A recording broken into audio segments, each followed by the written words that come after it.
बिस्मिल्लाहिर्रहमानिर्रहीम। जीअं त असां बचपन खां ॿुधंदा अचूं पिया त उठ फेंगणी सां मरी पियो, उठ फेंगणी सां मरी पियो।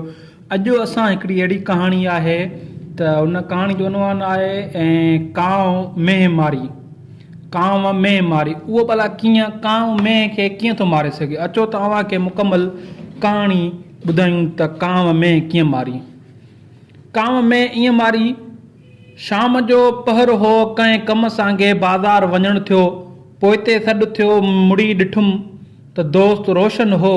हाल अहवाल पोइ ॿुधायईं त मूं ॿारनि सां भोग कंदे चयो हो त नओं किताब कांव मेंह मारी अचण वारो आहे। हाणे त मूंखे ॿारड़ान तमामु घणो तंग कयो आहे त कॾहिं थो कहाणियुनि जो किताब कांव मेंह मारी मार्केट में अचे।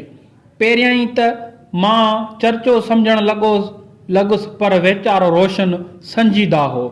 वाक़ई भोगन कंदे हू आज़ार में पइजी वियो हो। भला कांव कीअं में मारे सघंदो। मां जीअं त ॿारनि लाइ कहाणियूं लिखंदो आहियां, तंहिं करे मूंखे उन उनवान ते कहाणी लिखण लाइ चयाईं। सो दोस्त जी मदद करणु फ़र्ज़ु सम्झी कलम खयमि। ही कहाणी ॻोठ अनवर बादामी जे हिकु ग़रीब घराणे जे फ़क़ीर अली दोस्त बादामी जी आहे। ॿियनि ॿारनि बचनि सां ख़ुशहाल ज़िंदगी गुज़ारींदो हो। खेसि 3 पुट ऐं 1 न्याणी हुई। फ़क़ीर अली दोस्त वाक़ई फ़क़ीर माण्हू हो। पाण कंहिंखे असुल कोन ईंदो हो। जेकॾहिं को खेसि तकलीफ़ ॾींदो हो त बर्दाश्त करे वेंदो हो, पर जेकॾहिं को तंग करण में न मुड़ंदो हो त उनखे अहिड़ो पारातो ॾींदो हो जो वरी साओ ई न थींदो हो। उहा ॻाल्हि सॼे ॻोठ में मशहूरु हुई, पर उन हूंदे बि को न को ईज़ाण लाइ पहुची वेंदो हो। सॼे ॻोठ में माण्हू संदसि अक़ीदतमंद हुआ, मगर उहा ॻाल्हि वॾेरे खे कोन वणंदी हुई। वॾेरो उहो चाहींदो हो त माण्हू फ़क़ति संदसि इज़त कनि, तंहिं करे हू फ़क़ीर खे मुख़्तलिफ़ माण्हुनि जे हथां सताईंदो रहंदो हो। उन्हनि एतिरिन तकलीफ़ुनि जे बावजूद बि फ़क़ीर जो घराणो ख़ुशहाल हूंदो हो। ख़ुशहाली जो दारोमदार संदसि हिकिड़ी कारी कुंडी मेंह ते हूंदो हो।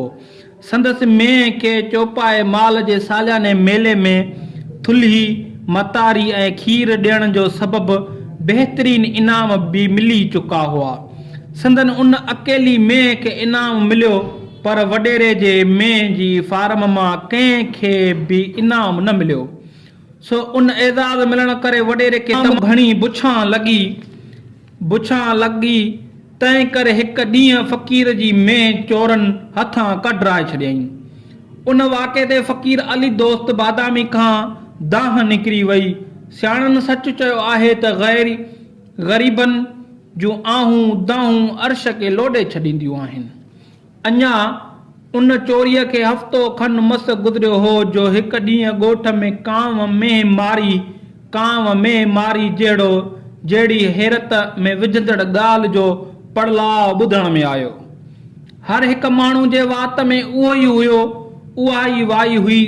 उहा बदनसीब में जंहिंखे कांव मारियो, उहा सा फ़क़ीर अली दोस्त बादामी वारनि जी हुई। अहिड़ी ख़बर जॾहिं अख़बारुनि जे कालमनि जी ज़ीनत बणी त सॼे मुल्क जे माण्हुनि जूं हैरत विचां अखियूं फाटी वयूं हुयूं। छा दुनिया में ईअं थींदो आहे? मतिलब त कंहिंखे एतबार ई न पे आयो। वाड़े रंगी तुंहिंजा रंग मेंह खे ज़ाहिर कयई त मोल। वरी बि शुक्र थियो जो मेंह ज़ाहिर थी, न त हिते त चोरी थियण खां पोइ संदसि वार बि ज़ाहिर न थींदो आहे। उहा ॻाल्हि जॾहिं फ़क़ीर जे ख़ानदान ताईं पहुती त सभई उछंगारूं ॾेई रोअण लॻा, जीअं को संदन अज़ीज़ मरी वियो हुजे। मां बि जॾहिं शहर में उहा ख़बर अख़बार में पढ़ी, मूंखे बि यकीन न आयो। पोइ यकदम ॿीहर फ़ुर्सत में ॻोठ पहुतुसि। पहिरीं फ़ुर्सत में आउं ॻोठ पहुतुसि। उन ॻाल्हि जो हक़ीक़त मालूम करण लाइ दोस्तनि खां पुछा ॻाछा करण लॻुसि।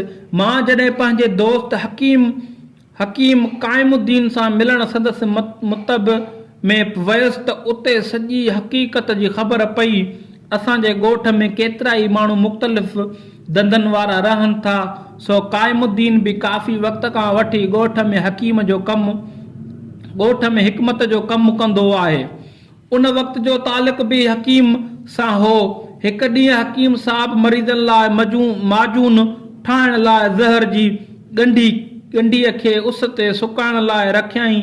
मस त कांउ पंहिंजी आदत मुताबिक़ गुड़ जो ॻंढो सम्झी खणी वठी उॾाणो थियो, मगर खेसि ज़हर वठी वियसि। सो वञी कमदार जे घर में उन मेंह जे कुनारे में ज़हर समेत किरियो, जंहिंमें मेंह कुतर खाई रही हुई।